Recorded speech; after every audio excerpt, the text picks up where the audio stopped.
Tripura Santiniketan medical college এবং হাসপাতালে একটা মর্মান্তিক ঘটনা কিছুদিন আগে ঘটে গেছে। এক মেয়ে সেখানে মারা গেছে। মর্মান্তিক ঘটনা। ত্রিপুরায় যখন ইনস্টিটিউট গঠন করতে যায়, স্টেট গভর্নমেন্টের তরফে বলা হয় ত্রিপুরার লোকাল ছেলে মেয়েদের নিয়ে ইনস্টিটিউটটি পরিচালনা করুন বা কর্মী নিন। আমি কথা দিয়েছিলাম ত্রিপুরার ছেলে মেয়েদের নিয়ে ইনস্টিটিউটটি চালানোর চেষ্টা করছি। তার দুদিন পর থেকেই ক্রমাগত কাউন্সিলিং করে কিছু স্থানীয় মহিলা যেনারা আসতে ইন্টারেস্ট ছিলেন, তেনাদের আপনারা পারবেন সব ধরনের কাজ করতে এই ধরনের কাউন্সিলিং করি। ডিজিটাল পদ্ধতির মধ্য দিয়ে 2.5 বছর ধরে ট্রেনিং দিই। মানসিক দিক থেকে তারা স্বাবলম্বী হতে পারবো এই মানসিকতা তৈরি করে। এটা আমার বড় অ্যাচিভমেন্ট বলে আমি মনে করি। ত্রিপুরার যে কাজ করতে গেছি তার মধ্যে পর্যায়ক্রমে সেই মহিলাদের মধ্য থেকে বিভিন্ন জায়গায় বিভিন্ন কর্মে ত্রিপুরা শান্তিনিকেতন মেডিকেল কলেজ এবং হসপিটালে নিযুক্ত করছিলাম। এরকমই একটি মহিলা মারা গেছে ইনস্টিটিউটের মধ্যে। সেদিন আমি যাব বলে ঠিক করেছিলাম। মারা যাওয়ার সাথে সাথেই বিচারের বা তদন্তের স্বার্থে পুলিশকে খবর দেওয়া হয়। পুলিশ তদন্ত শুরু করে। বিভিন্ন ধরনের পত্রিকায় কমপ্লেন লেখা হয়। সাথে সাথেই আমি প্রিন্সিপাল সাহেবকে বলি যে আপনি তদন্তে টোটাল সহযোগিতা করুন। সমস্ত স্টাফকে নির্দেশ দিই তদন্তে সব ধরনের সহযোগিতা করতে হবে। তদন্ত চলছিল। বিভিন্নভাবে ইনস্টিটিউটকে ব্লেম দেওয়ার জন্য রাজ্য সরকার ডিসিশন নেন কঠোরভাবে তদন্তের জন্য।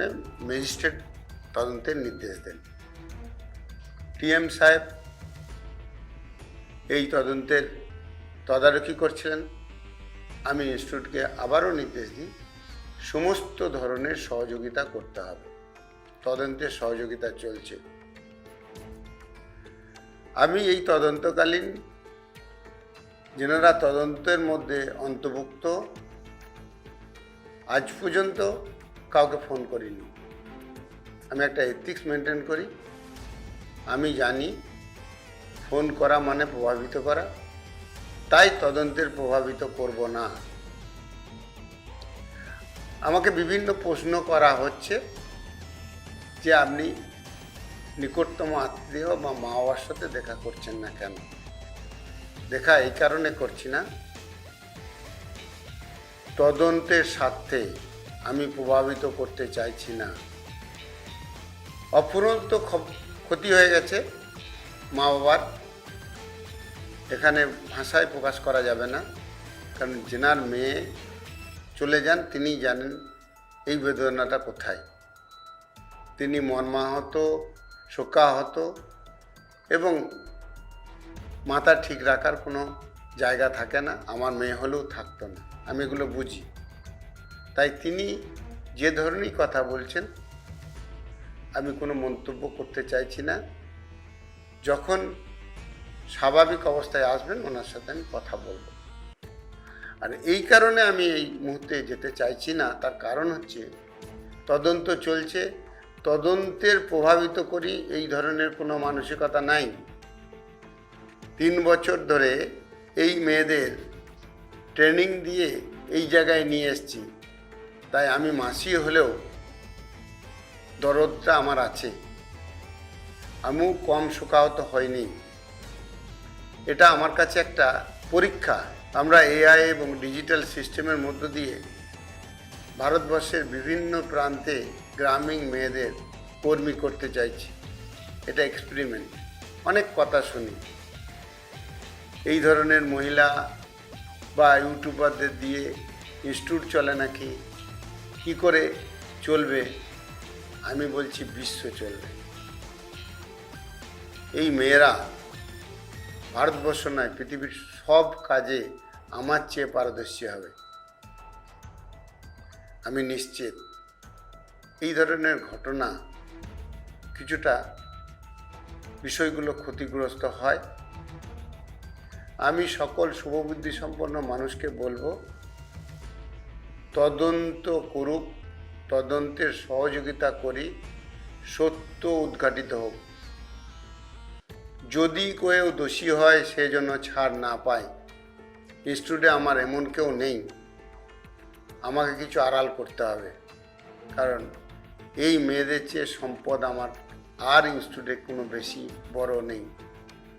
আপনারা মেয়েদের জিজ্ঞেস করবেন, এই 300 মেয়ে কোনো রকম ডিস্টার্ব হলে আমি বাঘের মতো গর্জন করি, সেখানে প্রোটোকল মানি না, সকলকে কিছুটা অপমান করি, কারণ এরা আমার সম্পদ। আমি মর্মাহত, অবশ্যই মা বাবার কাছে যাব, তদন্ত নিষ্পত্তি হলে আমি সমবেদনা জানাবো। তদন্তের মাঝখানে আমি কোনো ধরনের প্রভাবিত করার পক্ষপাতী নয়। কঠোরভাবে দোষীর শাস্তি হোক, প্রশাসনের কাছে আবেদন জানাবো, ম্যাজিস্ট্রেটের কাছে আবেদন জানাবো। সত্য উদ্ঘাটনের জন্য যা করার দরকার আছে আপনারা করেন, আমরা সহযোগিতা করব। যদি সহযোগিতা না পান আমাকে জানাবেন, আমি নিজে যেয়ে অংশগ্রহণ করব। রাজনৈতিক ব্যক্তিত্বদের বলবো, মা বাবার অপরন্ত ক্ষতি হয়ে গেছে, গাইড করুন, মিসগাইড বন্ধ করুন। কারণ আমরা যে যত ক্ষমতাধর ভাবি কেন, মাথার উপর যিনি আছেন তিনি সব দেখছেন। বিচার হবে, আত্মসমালোচনার মধ্যে নিজেদের সংশোধন করে নিই। আসুন, নমস্কার।